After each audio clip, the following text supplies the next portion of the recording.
y nosotros publicamos cuando realmente es necesario, no publicamos por publicar.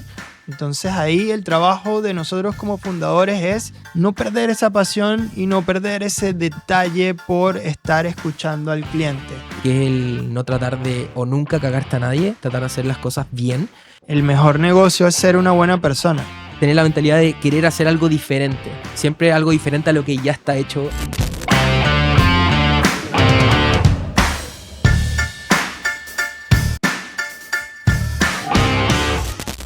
Hoy tenemos un capítulo especial porque estamos con dos marcas que yo creo que han marcado una diferencia, sobre todo si hablamos de marketing digital y redes sociales. Nos encontramos con Eduardo Daza de MyCocos, un amigo de la casa, y Lucas Corsi de Spicy. Muy bien, chiquillos, ¿cómo están? Muy bien, Nacho, amigo de la casa. Nos conocemos hace tiempo, gracias por la invitación. Creo que estos espacios son muy necesarios, así que te agradezco un montón por abrirle estos espacios al aprendizaje y al conocimiento también. Bien, por mi parte, súper contento, súper feliz, honrado también de estar acá. Así que nada, con muchas ganas de poder agregar la mayor cantidad de valor posible. Eso, aprovechemos entonces estos dos cracks que sacaron un poquito de esa agenda para poder venir a conversar. Me gustaría partir esta entrevista preguntándole a los dos, ahí ustedes se ordenan, ¿cuál es el punto clave para tener una empresa que tenga una comunidad tan fuerte como la de ustedes y sobre todo que tenga ese marketing disruptivo que yo siento que hoy día es lo que todos los emprendedores están buscando? Yo creo que no hay un punto clave. Yo creo que todo parte desde el emprendedor, de la energía del emprendedor y de las ganas que tenga el emprendedor de crear algo. Entonces, yo creo que parte de entender qué quieres, entender quién eres y empezar a buscar dentro de ti qué tipo de emprendedor eres y a dónde quieres llegar con una marca. Puedes elegir tener una marca lifestyle que simplemente cubra tu estilo de vida y que no trascienda, o puedes elegir una marca que trascienda por encima de ti y que escale y que pueda crecer mucho más de lo que tú te imaginas al principio. Entonces yo creo que parte de ahí, del alma y del corazón del emprendedor y de lo que quiere construir. Y a partir de eso, accionar, iterar e ir aprendiendo en el camino.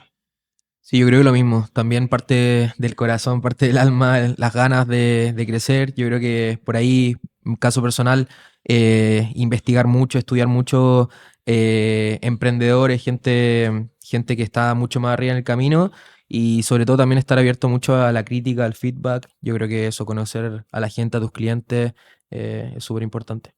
Ahora yo creo que hay algo clave también porque puede sonar muy romántico y poco tangible, pero normalmente partimos persiguiendo el dinero. Entonces, no está mal, es parte del camino. Solo tenemos que entender que en algún punto eso ya no va a hacer traccionar tanto a la marca o la empresa. Entonces, por eso trato de compartir que tienes que conectar tú como emprendedor y como persona con lo que estás haciendo, porque si no, en algún punto, cuando las cosas se ponen difíciles, que sí o sí se van a poner difíciles, entonces vas a abandonar. Entonces, está bien empezar persiguiendo el dinero, pero encuentra un propósito y encuentra algo que te mueva mucho más que eso. Antes de seguir con esta entrevista, les quiero hablar de Flow, la plataforma de pagos que está transformando el comercio digital en Latinoamérica. Utilizando Flow puedes recibir tus pagos en segundos con más de 30 medios de pago. Además, podrás ofrecer a todos tus clientes cuotas sin interés, con una plataforma simple y segura. Flow está integrado con las principales plataformas de e-commerce, donde podrás monitorear en tiempo real todas tus transacciones. Más de 100.000 comercios en toda Latinoamérica eligen Flow para vender de forma sencilla. Visita flow.cl y únete a la nueva forma de pagar. Cuando hablamos de propósito o más que perseguir el dinero, se me viene a la cabeza algo que estábamos conversando detrás de cámara, que era, ¿por qué parto? ¿Me enfoco en que orgánicamente mi negocio sea capaz de vender?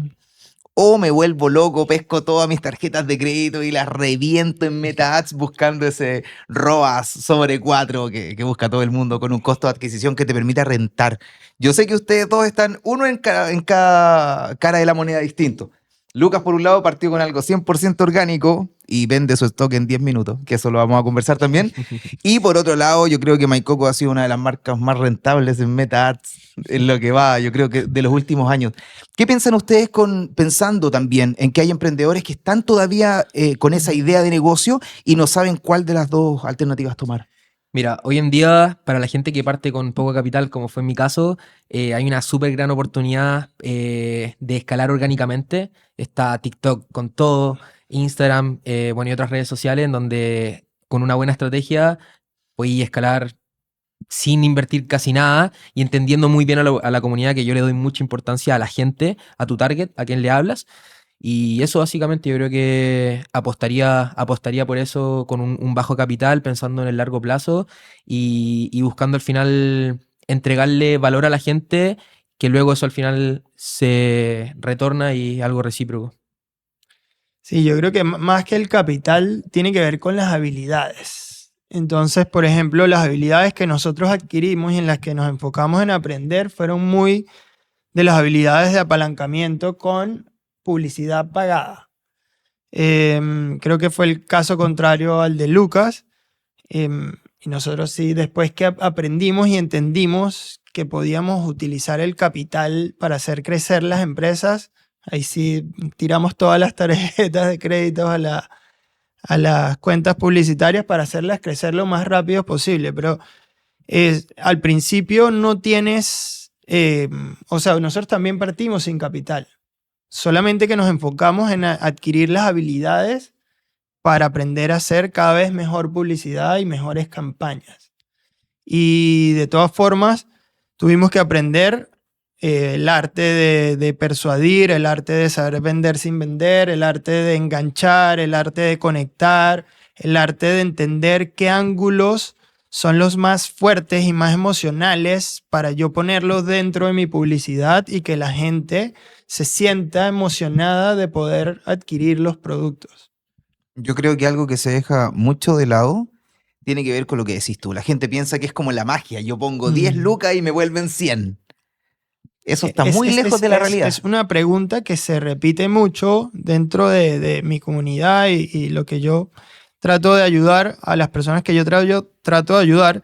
Creen que están invirtiendo 100 y vendiendo 100. Y creen que si invierten 200 van a seguir vendiendo 200. Eso es algo muy común. Y acá pasa, es lo contrario al mercado. O sea, en las cuentas publicitarias, mientras tú más inviertes, el costo publicitario te aumenta.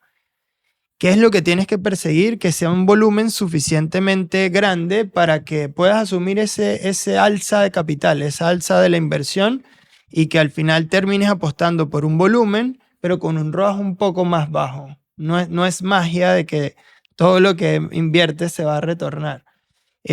Obviamente tienes que tener muy optimizadas las campañas, muy optimizada tu comunicación, tus anuncios, para que no veas ese rendimiento decreciente tan pesado, sino que puedas aumentar el volumen sin que te aumente tanto ese costo por compra. Me gustaría que hiciéramos un ejercicio. Ahora, eso lo puedes apalancar mucho con lo que hace Lucas. Si haces ambas muy bien, entonces ahí puedes escalar muy fuertemente. Ustedes igual hoy día hacen ambas. O sea, Totalmente. partieron por una, pero indudablemente igual yo siento que uno llega a tener las dos. Sí, totalmente. Totalmente. Creo que es inviable solo apalancarte de las campañas publicitarias y no conectar en la parte orgánica con las personas. De hecho, me pasó entrevistando a la gerenta comercial de Nestlé, que yo le pregunto, ellos invierten una burrada de plata en marketing en general, y yo le digo, ¿qué porcentaje se va a ese marketing de conversión y qué porcentaje se va a hacer marca? Buena pregunta. Porque como para el día donde uno regala huevitos de Pascua, tú te subías ahí al metro y habían huevitos de Nestlé. Y te hablaba por el citófono el conejito de Pascua. Y tú cachai el costo que tiene eso y no tiene directamente ningún retorno. Y ella me decía 70-30. Yeah. 70% exclusivamente en hacer marca y el otro 30% lo llevo a una campaña que llega a una tienda, que llega a mi propio e-commerce y termina vendiendo los productos. ¿Cómo ha sido la experiencia de ustedes repartiendo esos conceptos? O sea, lo que invierten como acciones de marca directamente versus lo que invierten buscando una venta directa. Claro, cada vez ha ido aumentando más la inversión en la marca. Y esto es por la temporalidad. Cuando partimos 2019-2020, todo lo que tú lanzaras a publicidad iba a vender un montón. Porque había poca gente haciendo publicidad y todo lo que lanzaras incluso vendía muy bien. Ahora estamos en otro tiempo. No sabíamos lo que teníamos. Claro, no sabíamos lo que teníamos. Ojo, no sabemos tampoco lo que tenemos ahora, porque todavía estamos en muy buena época para invertir. En otros mercados más avanzados no tienen el beneficio que tenemos nosotros ahora. Nosotros ahora con la primera venta podemos ser rentables. En Estados Unidos, en Australia, en Inglaterra, eso no pasa. Ellos están persiguiendo la rentabilidad en la segunda, en la tercera, en la cuarta compra. Entonces tienes que tener una espalda en esos mercados de capital muy grande para poder soportar perder dinero durante las 2, 3 primeras compras. Nosotros ahora todavía tenemos ese beneficio de tener costos publicitarios en que podemos escalarlos. Entonces, ahora mismo podemos decir lo mismo que tú acabas de decir. No sabemos lo que tenemos en este momento igual. Sí, la gente se queja. Ahora, siguiendo con tu pregunta, y esto es muy de la escuela también de Hormozi, cuando veíamos la escuela de Russell Brunson era muy marketing de respuesta directa, o sea, envío publicidad y necesito el retorno al instante. Ahora estamos viendo que se entrega un montón de valor sin pedir nada a cambio para crear marca, para posicionar, y ya después al final, que ya te he entregado mucho valor, jalas el gatillo de la reciprocidad. Reciprocidad. Y a tanta gente que le has dado valor que se va a retornar. Entonces, cada vez que aportas más valor, vas construyendo esa monetización a la par de eso. Yo creo que hoy en día tenemos esa suerte, como decías tú, de que todavía podemos tener esos costos de estos CPA tan bajos, pero aún así creo que, bueno, por ejemplo en otros países, Estados Unidos, como decías, ese porcentaje de marca versus ese marketing de adquisición tan rápido, yo creo que cambia, sería un poco más como el de Nestlé. Y volviendo a la pregunta que habías hecho antes sobre cuál sería como los porcentajes, en nuestro caso es prácticamente un 100%. O sea, nosotros vimos esa oportunidad de poder hacer mucho branding, de poder jalar de ese principio de la reciprocidad, que al final es parte del ser humano, que uno entrega y se siente en deuda. Entonces nosotros hacemos eso, un poco entregar. La gente no quiere estar... que le vendan todo el tiempo, la gente no quiere sentir que está en contacto con empresas, quiere sentirse en contacto con gente, por eso los influencers funcionan tan bien, porque el influencer te entrega, y nosotros seguimos un poco esa mentalidad de tratar de ser un influencer, entregarte, entretenerte, informarte, lo que sea, y luego, obviamente, vienen ventas, porque de eso uno vive, pero bueno, eso básicamente. Fíjate, uno de los podcasts de Alex Hormozi, uno de los últimos, él explica que estuvo en contacto con el CMO de New Balance. ¿Ya? Y le contó que cuando entró vio que estaban con inversión de performance, o sea, de venta directa, 70 y branding 30. Y él hizo la apuesta arriesgada de voltear la inversión, tomando en cuenta y sabiendo que esa inversión no es a corto plazo, es a largo plazo. Él tuvo que esperar 18 meses para empezar a ver un retorno de esa gran apuesta que estaba haciendo. Pero si vemos cómo está New Balance hoy, está muy bien posicionada. Sí. Entonces fue una gran apuesta. O sea, New Balance era una marca low cost. Yo se lo he conversado con mucha gente. Antes unas zapatillas New Balance costaban $20. Y era como si no te alcanzaba para las Nike, te comprabas las New Balance. Hoy día hay modelos de New Balance en la onda como streetwear que valen $250 y cuando salen stock limitado o colaboraciones con artistas pueden costar $5.000. Sí. Y no solo el precio, lo que siente ahora las personas por la marca. O sea, tengo un par de colegas que adoran las zapatillas New Balance y las coleccionan. O sea, se sienten orgullosos de tenerlas. Se sienten orgullosos, es un amor ya que tienen por el producto y eso no pasaba antes cuando no invertían en marca. Sí, claro. Si hablamos de costos de adquisición, hoy día vinimos a sacar información, así que aquí no se guarda nada. ¿Qué es un costo? Libro abierto. Eso, así que... yo lo sé, por eso lo invité. Si hablamos de costos de adquisición, ¿cuál es un costo de adquisición que a ustedes los deja dormir tranquilos? Mira, yo creo que nosotros tenemos que pensar que mientras más podemos pagar por un cliente, estamos con una ventaja competitiva más alta. Entonces, hay un error de tratar de querer tener un ROAS de 10, de 15, de 20, porque eso significa que estamos dejando dinero, mucho dinero sobre la mesa. Creemos que estamos siendo un buen marketer si tenemos esos tipos de ROAS, pero es todo lo contrario, o sea, sobre todo entendiendo que ese margen te puede ayudar a que tu marca se visualice mucho más. Entonces, por ejemplo, algo que está haciendo Lucas, que es invirtiendo el 100% en branding, si tú agarras eso mismo, ese branding, y lo metes y lo apalancas con inversión publicitaria, no estás vendiendo, estás haciendo un apalancamiento del branding y teniendo un alcance masivo de eso. Sí. Entonces, digamos, un costo de adquisición de un 10% de tu venta es un costo muy sano. Pero si tú te puedes permitir 20, 30%, eso significa, o sea, y que tu objetivo sea crecer. Ojo, si tu objetivo es crecer, te puedes permitir esos costos de adquisiciones más altos. Y pasa mucho que creemos que solo hasta el 10% es como el número promedio que se maneja de no puedo pasarme de un 10% de adquisición. Hay que darnos cuenta que estamos dejando dinero sobre la mesa si no nos permitimos crecer un poco más, buscar más volumen, posicionar más nuestra marca con eso que nos está sobrando entre el 10 y el 30, el 40. Ojo, si hay una recurrencia, te puedes permitir mucho más.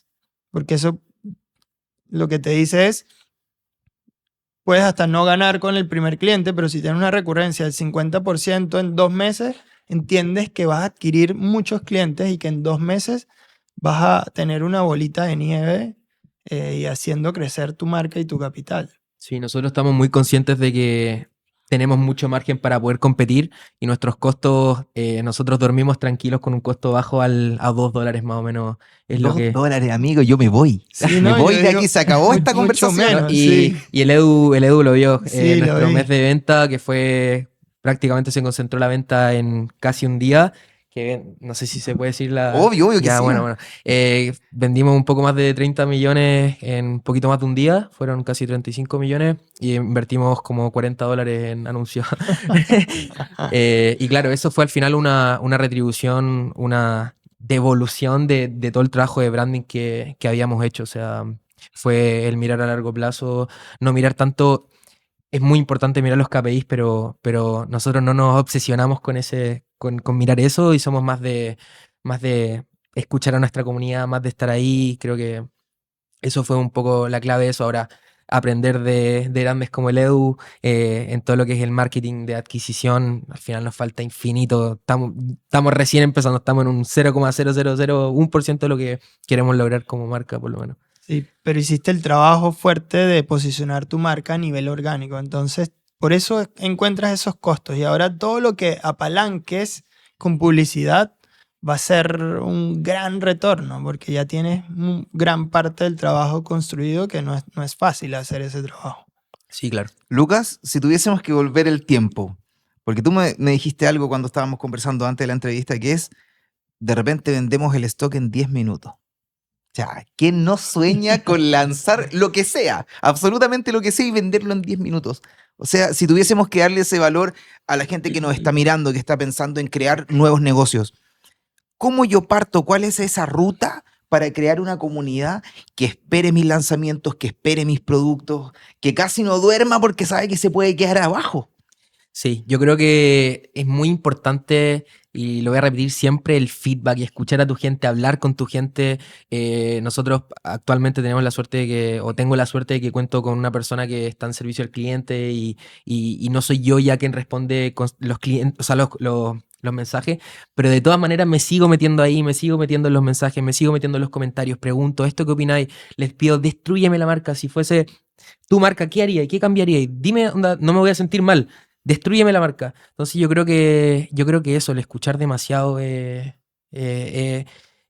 es súper importante y partiría por eso, partiría por los amigos primero, como fue en mi caso, preguntándoles, oye, ¿te gusta esto? Viendo sus reacciones, este amigo no le gustó tanto, ¿por qué no te gustó tanto? ¿Qué le cambiaría? Y sabes que esto no me provoca, por ejemplo, este diseño no me provoca tanta emoción, no sé, listo, lo cambio, ¿te gusta así? Me encanta, listo, después voy con otro amigo y voy así preguntando y después va escalando y ya no son solamente tus amigos, son amigos de amigos y después es otra gente en redes sociales y la misma lógica y creo que la vamos a seguir siempre, o sea, ojalá algún día, y voy a tratar de hacer el máximo esfuerzo para lograrlo y lleguemos muy lejos, creo que eso vamos a seguir haciéndolo, o sea, vamos a seguir conversando con nuestra comunidad, seguir interactuando pronto en persona, así que eso sería como una hoja, un poco de un roadmap para... ¿Y qué pasa cuando tú empezás a escalar? Porque yo entiendo obviamente que uno puede hacer seguimiento, pero uno es un ser Sí. humano, por mucha energía que tenga, tenéis 24 horas al día, idealmente hay que dormir 8, que yo creo que ninguno de los que estamos en esta mesa dormimos 8, pero en un momento ya el mismo mercado te consume. O sea, yo creo que tú le podías hacer seguimiento cuando vendíais 100 maicocos, pero ya cuando vendiste 15.000, ¿cómo le hacís seguimiento a esos 15.000? ¿Cuál es la estrategia o cómo lo tenés tú planificado? Sí, claro, no es uno a uno tampoco, o sea, trato de hacerlo uno a uno y cuando tengo la oportunidad pregunto y converso, pero ocupo mucho, me apalanco mucho de las herramientas que hay en redes sociales. De hecho, en nuestro caso, las historias que las ven prácticamente el 50% de nuestros seguidores. Y ahí interactuamos demasiado, ocupamos mucho esa herramienta. Más adelante empezaremos a ocupar email y otras redes sociales, hacer videos Ah, interactivos. todavía no usan email. No alcanzamos porque se nos va todo. Y bueno, ocupamos mucho las historias y mucho los comentarios, pero al final trato de mirar y todos los comentarios al final no los puedes responder todos, no puedes hablar con todo el mundo, pero te vaya haciendo una idea más o menos de qué es lo que va y qué es lo que no va. De hecho, ahora hace poco nosotros estamos haciendo una cápsula nueva y la hizo toda nuestra comunidad. Ellos eligieron y lanzamos un diseño, no les gustó, vimos que la votación fue pésima, listo, le tiré unas tallas ahí, mandamos otro diseño y todos decían, no, queremos el ají de forma horizontal, listo, mandamos a diseñar el ají de forma horizontal. ¿Les gusta? Sí, no, pero cambia esto, otro ya. ¿Qué cosa sacó más? O sea, vimos que tenía más comentarios, listo, probamos así, ya eligieron el diseño y ahora mandamos a producir. O sea, al final, tu propio producto lo diseñáis en conjunto con tu comunidad. Sí, eso se lo vi a otras marcas también y lo probamos y funciona muy bien. O sea, fue lo que yo hice desde un principio, no en redes sociales, lo hice con mis amigos. Ellos al final les pedía que me ayudaran a diseñar, qué opinaban y creo que algo súper importante es saber escuchar y que no te duela esa crítica, no tomártela personal, porque lo hacen con ganas de ayudarte. O sea, si te destruyen la marca, siempre les pido por favor constructivamente y eso. Eso, la parte de que te destruyan la marca no hay que saltarla. Claro. O sea, ¿no? Y después de esa etapa, que la encuentro muy power, cómo Luca transmite esa energía y cómo se apasiona por realmente atender y entender bien a sus clientes, viene la etapa de escalabilidad que ahí te toca construir un equipo y transmitirle esa pasión. Entonces ahí el trabajo de nosotros como fundadores es no perder esa pasión y no perder ese detalle por estar escuchando al cliente y que el equipo entienda cuán importante es para ti, para la marca, siempre estar atento y siempre estar escuchando. Porque ahí es cuando se empieza a perder un poco el touch con los clientes y te empiezas a separar. Tú indiscutiblemente o inevitablemente, cuando empieza la marca, estás muy cerca del cliente. A medida que la marca va creciendo, tú tienes otros roles, otras responsabilidades y te empiezas a alejar un poco del cliente. Ahí es cuando tu equipo tiene que asumir esa pasión, esa cultura y esa atención y esa dedicación. Nosotros, de hecho, ahora al departamento de Customer Experience le llamamos CO, Customer Obsession. Es obsesión por el cliente, porque realmente queremos que el nombre nos dé la directriz de cómo tenemos que actuar, cómo tenemos que responderle al cliente. Entonces yo creo que para poder escalarlo, es ese trabajo constante de tú estar transmitiéndole a todo el equipo y obviamente tener un equipo contento y feliz para que pueda transmitir eso hacia afuera también. Y es práctica, o sea, escuchar mucho. Yo trato siempre de escuchar preguntarle lo máximo posible a mis mentores, a Leo y a todas las personas que me ayudan, cómo poder trabajar mejor con tu equipo, porque al final el tema de la comunicación, lo que tú tenías acá, tenés que transmitirlo y transmitir eso y que llegue realmente es súper complejo. Ahora estamos creciendo, escalando la empresa y ha sido un tremendo desafío, ha sido súper complejo. Chiquillo, y si tuviésemos que llevar a tierra cómo tratar una red social para que más que una comunidad se vuelva también una herramienta de ventas. ¿Cuál sería la fórmula que tienen ustedes? Porque, por ejemplo, yo he escuchado muchas veces, no, hay que vender en historias. Y me gusta el concepto, pero ¿cómo lo puede aplicar un emprendedor que nos está viendo ese formato, esa estrategia de poder hacer comunidad y al mismo tiempo que esté dispuesta a pagar por tus productos? Sí, yo creo que ahora las redes sociales tienen distintas herramientas. Por ejemplo, la parte de historia es una herramienta para tú conectar y comunicarte casi que vía chat con ellos y que te den un feedback inmediato. Tenemos los reels, tenemos los carruseles, tenemos la parte de los DMs, tenemos los canales de difusión. Entonces, creo que cada una de esas herramientas dentro de las redes sociales hay que tratarlas de formas distintas. Y ojo, que van cambiando también. Antes los reels tenían más alcance, entonces tú utilizabas eso para un alcance masivo. Ahora los carruseles están teniendo más alcance. Entonces yo creo que por ahí esas herramientas es buscar y entender cuáles te van a mostrar mucho más masivo hacia afuera y con cuáles comunicarte mucho más cercano. Son los canales de difusión, las historias. Entonces yo creo que eso es primordial para saber qué mensaje lanzar por cada una de esas partes y de esas herramientas dentro de las redes sociales.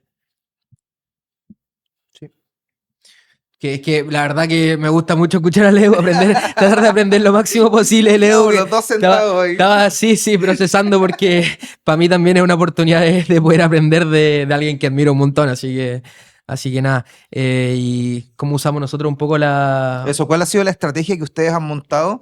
Porque, vuelvo a repetir, costos de adquisición absurdos. Absurdos, yo creo que no, primera vez que escucho un costo de adquisición tan bajo y una comunidad que esté tan dispuesta a comprar. Sí, claro. Yo creo que, vuelvo a repetir, parte clave de la estrategia es escuchar a la gente, pero sí, o sea, complementando con lo que dijo Edu, contenido nativo y aprender realmente cómo funciona la red social. Nosotros no teníamos el capital, de hecho, recién estamos empezando a tener el capital para poder abarcar otra red social, que va a ser TikTok, pero nos preocupamos mucho, nos enfocamos mucho en entender Instagram y entender todo lo que ello conlleva y cómo llevar tráfico a Instagram, quizás influencer por fuera, entender las comunidades de esos influencers. Y bueno, eso, entender muy bien la red social, entender muy bien cómo funciona cada herramienta, la historia, entender, ir actualizándose, que el carrusel funciona mejor, que está funcionando después mejor Reel, que hicieron cierto cambio y estar ahí constantemente informándote. Yo creo que ese es un tremendo consejo el que acaba de dar Lucas, de enfocarse en una sola red social, dominarla y recién ahí empezar a mirar otras redes sociales. Porque cuando intentamos abarcar muchas cosas al mismo tiempo, las podemos hacer, sí, pero no bien todas al mismo tiempo. Entonces elegir una red social y dominarla creo que es un súper buen consejo para los que nos están escuchando. Y si tuviésemos que describir hoy día Instagram y TikTok, ¿cuál es la diferencia? ¿Qué tengo que subir a cada una? Mira, yo creo que en Instagram nosotros tratamos de mostrarnos como, porque al final nosotros igual somos una marca aspiracional que vende un producto de alta calidad, entonces tratamos de mezclar el contenido más orgánico, que es como el contenido más grabado con el iPhone o con el teléfono más simple, pero también con campañas un poco más trabajadas con cámaras profesionales. Yo no soy filmmaker, yo no sé grabar, entonces lógicamente tenemos que pagarle a uno. Y al principio, cuando no había mucho capital, duele mucho, pero tenéis que hacerlo, es una pega que tenéis que hacer. Y en TikTok la gente valora un poco más, yo creo que el contenido más rápido y mucho más orgánico que en Instagram, por lo menos como nosotros trabajamos. Sí. Que te duela el capital es algo muy bueno, porque cuando tú tienes capital empiezas a matar la creatividad y a tirarle capital. Entonces cuando te duele, tienes una ventaja competitiva que, ojo, siempre duele, ¿no? Pero al principio obviamente lo cuidas como cada dólar que inviertes, lo cuidas demasiado. Y creo que ahí es donde realmente sacamos la creatividad de donde no existía. Y complementando un poquito lo que dice Lucas, es obsesionarte a consumir también la red para entenderla, porque va cambiando. Yo aconsejo siempre mucho no enamorarnos o no obsesionarnos con los algoritmos. Los algoritmos están cambiando constantemente. ¿Qué es lo que no cambia a las personas? Hay que obsesionarse por entender el comportamiento de las personas. Ahí es donde está la clave de ser un buen marketer, porque cada día el algoritmo cambia, tanto de las plataformas pagas como de las plataformas orgánicas. Pero si entendemos cómo se comportan las personas, cómo nos comportamos, qué es lo que nos genera emoción, qué es lo que nos genera dopamina, entonces ahí realmente no vamos a tener barreras de entrada a la hora de plantear una comunicación en cualquier red social en la que queramos entrar. Creo que hoy en día también tenemos la suerte, por ejemplo, en e-commerce, de partir con muy poco capital y de poder escalar muy alto con poco capital. Entonces, yo le aconsejaría a cualquier persona que aprenda, obviamente, a usar esa red social y educarse sin importar la edad que tenga. Yo creo que eso es clave. ¿Y cuánto hay que publicar? Que a mí me preguntan mucho. Mira, nosotros no publicamos tan seguido, sinceramente. Al contrario de la creencia típica que hay que estar publicando cada 2, 3 días, que hay que estar publicando a cierta hora. Nosotros vamos un poco más allá de eso y nosotros publicamos cuando realmente es necesario, no publicamos por publicar. Y eso también ha hecho que nuestro engagement, que es las interacciones en el contenido, suba mucho. Em, Sí, yo te diría, publica lo que te dé tu energía y tu equipo para publicar. No quieras publicar de más porque te va a pasar lo contrario a lo que dice Lucas, que vas a publicar por publicar sin tener un propósito y un sentido y algo que realmente quieras comunicar. Entonces, tal vez al principio sí te recomendaría, ten mucho volumen si es que no tienes experiencia, porque el volumen te va a dar experiencia y te va a dar la calidad. Una vez encuentres la calidad, persigue la calidad, pero al principio, si no tienes experiencia, hay que repetir. La repetición es la que nos va a dar ese conocimiento y esa comprensión de lo que funciona y lo que no. Si me preguntas también, algo que me ayudó mucho o que nos ha ayudado también mucho a todos los del equipo es que vamos sacando ciertos referentes que hacen muy bien las cosas en ciertas áreas. Por ejemplo, en contenido, agarramos ciertas marcas en, no sé, en Europa que hacen un muy buen contenido, tratamos de replicarlo y eso de como no quemarse la cabeza intentando inventar la rueda, sino que tratar de agarrar la estructura de esa rueda y aplicarla para tu contenido y eso funciona muy bien. Entender el por qué hacen ciertas cosas y una vez logras eso, con el tiempo obviamente y con la práctica, después nace solo. Y eso es lo que nos ha funcionado muy bien. Eso es un consejo de oro, que la gente a lo mejor, a mí me cuesta que las personas lo entiendan, pero es un consejo de oro apalancarnos de lo que ya está funcionando. Lo que ya está funcionando seguramente tiene millones de dólares de pruebas encima y que nosotros podamos apalancarnos de eso es como si nosotros hubiésemos adquirido esos millones de dólares para hacer algo. Entonces, nosotros dentro del equipo siempre trabajamos o comunicamos que todo lo hagamos con referencias. O sea, ¿cuál es la referencia detrás de esta idea? Y después la terminas convirtiendo en una idea propia. Ahora, disculpa, que quede muy claro que Dale, no es copiar, no es copiar. Eso te iba a decir, hay No es mucha copiar. gente que le tiene miedo porque es que no le puedo copiar a la marca gringa. No es copiar, por favor, no es copiar.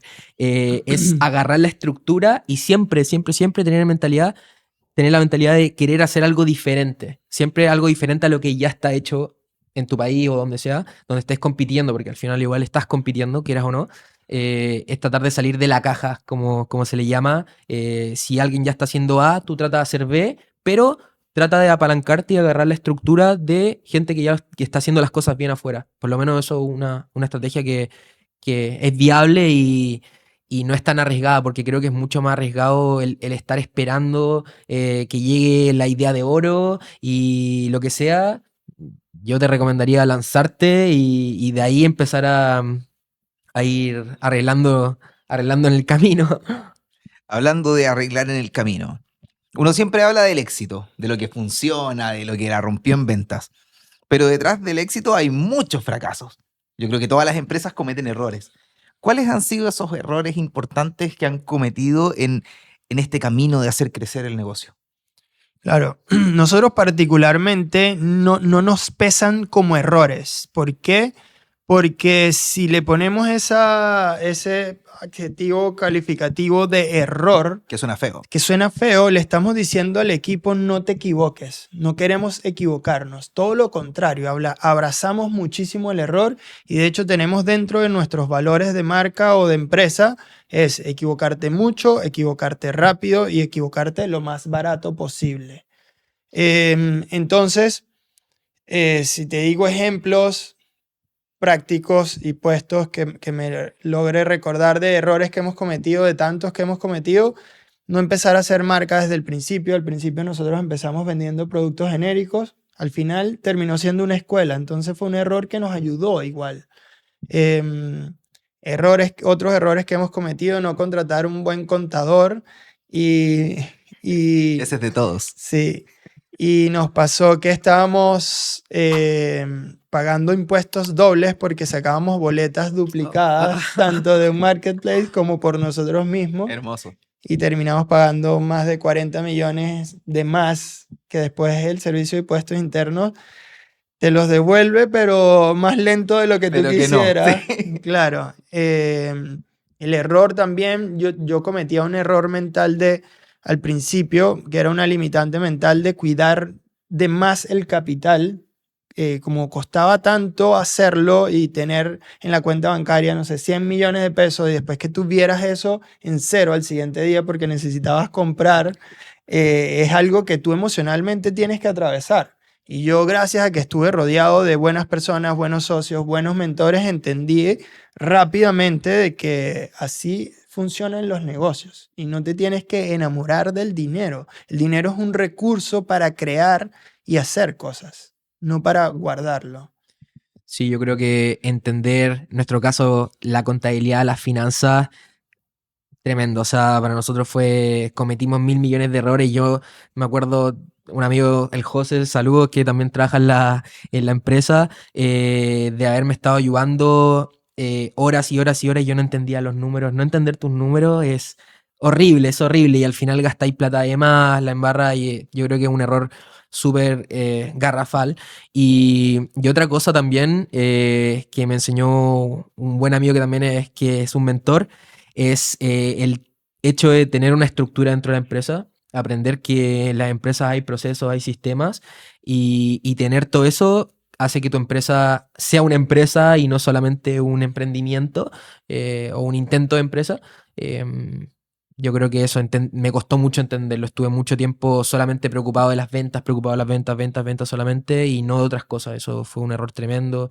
Otra cosa también puede ser los proveedores, el no saber tratar bien con los proveedores, elegir mal los proveedores es súper clave para nosotros. Ha sido un dolor de cabeza eh, el tema de los proveedores. Yo creo que eso. Yo creo que mucho de lo que ustedes comentan también va de la mano con la mentalidad. ¿Qué tan importante es la mentalidad dentro de un emprendimiento? ¿Y por qué se los pregunto? Porque yo creo que cuando uno emprende se preocupa mucho de lo técnico. Tengo que aprender marketing, tengo que aprender a manejar un e-commerce, tengo que aprender de redes sociales. Pero yo siento que dejamos mucho de lado el tema de la mentalidad. Sí, yo siempre lo repito, nuestros negocios son un reflejo de lo que somos nosotros como personas.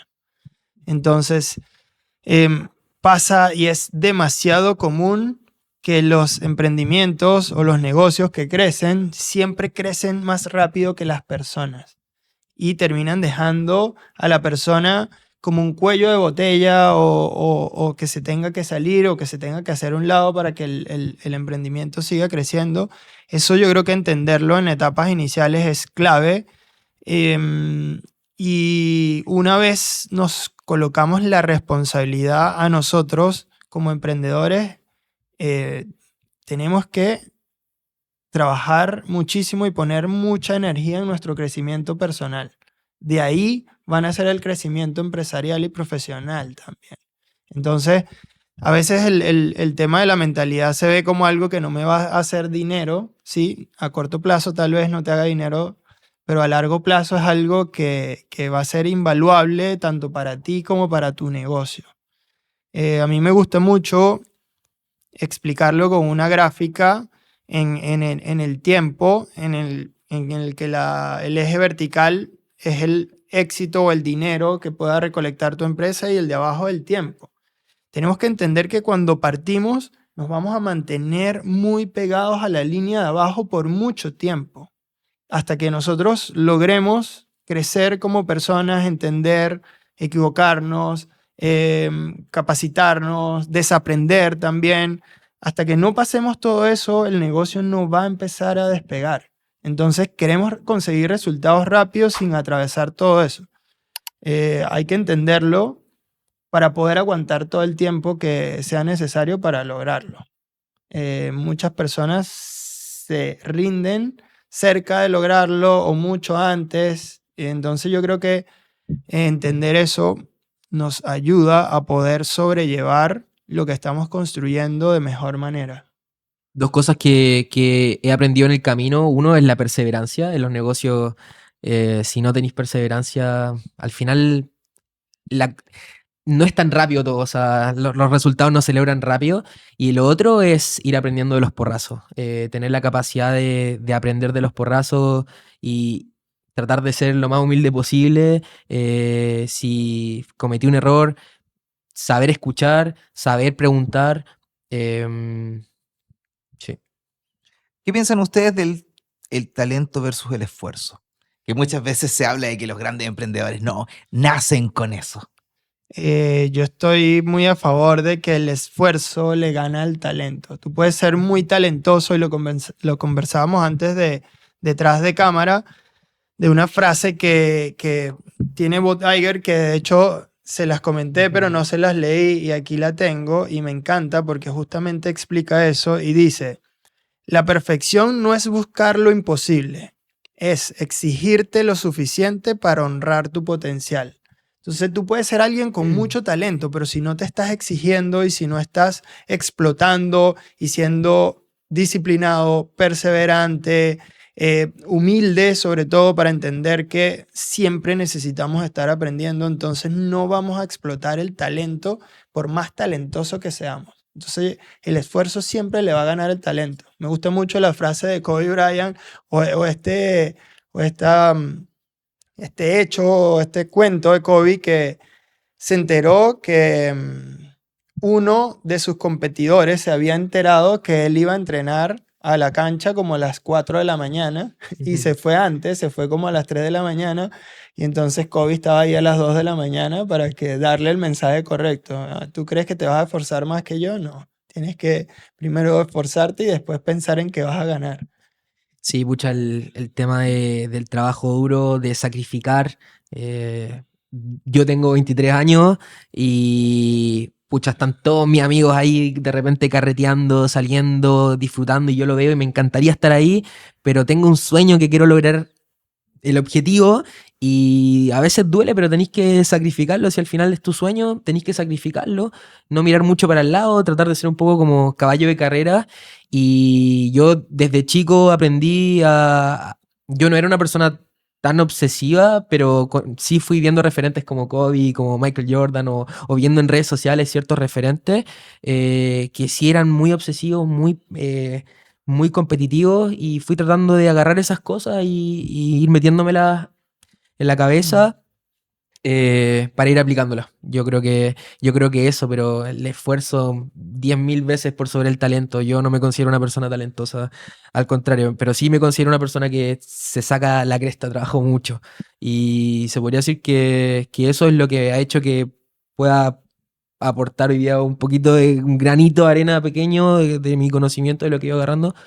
Eso, mucho trabajo, mucho trabajo. Ahora, Lucas, yo te hago una pregunta dentro de lo que estás diciendo. ¿Qué crees tú que es la diferencia o cuál fue la diferencia entre esos amigos que estaban carreteando y tú? ¿Qué fue lo que realmente te despertó el no estar ahí carreteando y estar esforzándote? ¿Cómo hiciste para entenderlo tan prontamente? Yo creo que el tener el plantearme ese objetivo, que va mucho más allá de lo económico, el tener ese objetivo de querer de querer tener un impacto en la gente, de querer ayudar también y de llegar lejos, inspirar, ojalá, fue lo que me motivó. Al final uno igual está bien eso del tema de la disciplina y todo, pero creo también que es muy importante tener una motivación, un porqué súper súper fuerte y eso fue lo que me hizo pensar en que tengo que sacrificar para poder llegar lejos, porque al final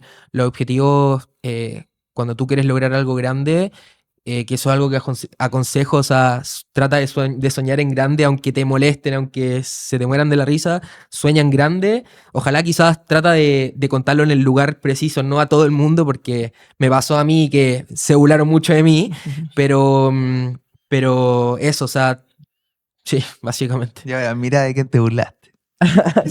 No, falta mucho todavía.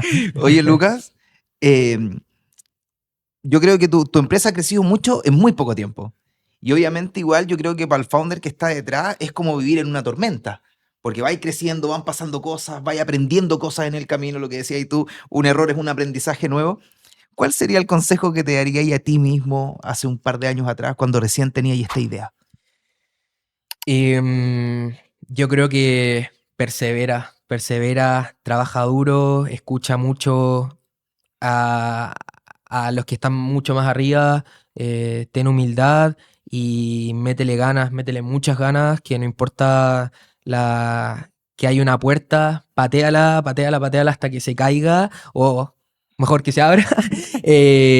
Pero eso, o sea, yo me he encontrado con 1.000 millones de no, 1.000 millones de no y he luchado duro y voy a seguir luchando, yo creo, siempre para darle y siempre algo que leí en un libro y me ayudó mucho y que por suerte mis papás siempre me lo inculcaron, que es el no tratar de o nunca cagarte a nadie, tratar de hacer las cosas bien y eso también al final se te devuelve. Yo me he rodeado, he tenido la suerte por tener esa mentalidad de rodearme de gente muy bacán. Obviamente me he topado con gente fome, pero me he rodeado de gente muy bacán y eso. El no querer cagarse a nadie, ayudar también como objetivo, sería un consejo que me daría y que lo voy a seguir aplicando a futuro. Brutal. Resueno mucho con eso que dijiste en lo último. De hecho, tengo un contenido que dice que el mejor negocio es ser una buena persona. Te devuelve retornos emocionales, financieros y de satisfacción que no cualquier otra cosa te la da. Entonces, estar bien y estar en paz contigo mismo tiene un retorno muy grande en todas las aristas. Sí, hay un detalle también que se me olvida, que haga las cosas hay que hacer las cosas con miedo. A mí venir para acá también me da mucho miedo y hay millones de cosas que me dan muchísimo miedo, pero hacerlas al final es lo que te separa de lograr algo o de estar más cerca de lograrlo. Al final es esa barrera, el hacerlo, el lanzarte a la piscina con miedo, porque al final el miedo es muy difícil que se te vaya sin hacerlo. Hazlo con miedo. Y, sí. Chiquillos, para cerrar, Edu, el mejor consejo que le podría dar a un emprendedor. El mejor consejo que le podría dar un emprendedor es que antes de partir a emprender, diseñe su vida y qué es lo que quiere lograr. Que empiece a soñar en grande, que se dé el permiso de soñar. Lo decía Lucas hace un ratito. No sé por qué el sistema donde nos criamos, nuestro entorno, nos quita esos sueños y no nos damos ese permiso de realmente decir yo quiero algo grande, yo estoy acá para lograr cosas grandes. Agarra un papel y un lápiz y empieza a diseñar esas cosas grandes. Empieza a soñar muy en grande y a partir de que tú tienes esa vida diseñada, cómo quieres ser, en quién te quieres convertir, con quién quieres vivir, qué familia quieres tener, cómo quieres que sea tu cuerpo, cómo quieres que sea tu mente, cómo quieres que sea tu día perfecto, con quién quieres desayunar, dónde quieres hacer ejercicio. Diseña todo, todo, porque así lo vas a tener, lo vas a pasar de tu imaginación y de tu sueño, que ojalá en ese momento te permitas hacerlo en grande, lo vas a pasar a un papel y se va a empezar a materializar de otra forma. Ya lo estás escribiendo, ya lo estás visualizando y a partir de eso, crea un negocio que te auspicie ese estilo de vida que tú diseñaste. De esa forma, el negocio va a ser un servidor de tu vida y no tú un servidor de tu negocio. Creo que si logramos hacer eso, para mí es un consejo invaluable y es algo que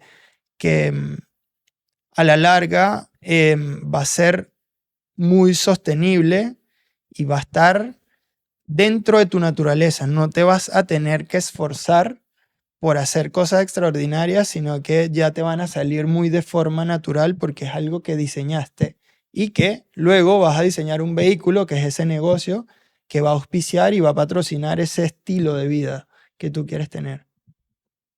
Qué mejor reflexión para cerrar el capítulo. Chiquillos, muchas gracias por su tiempo.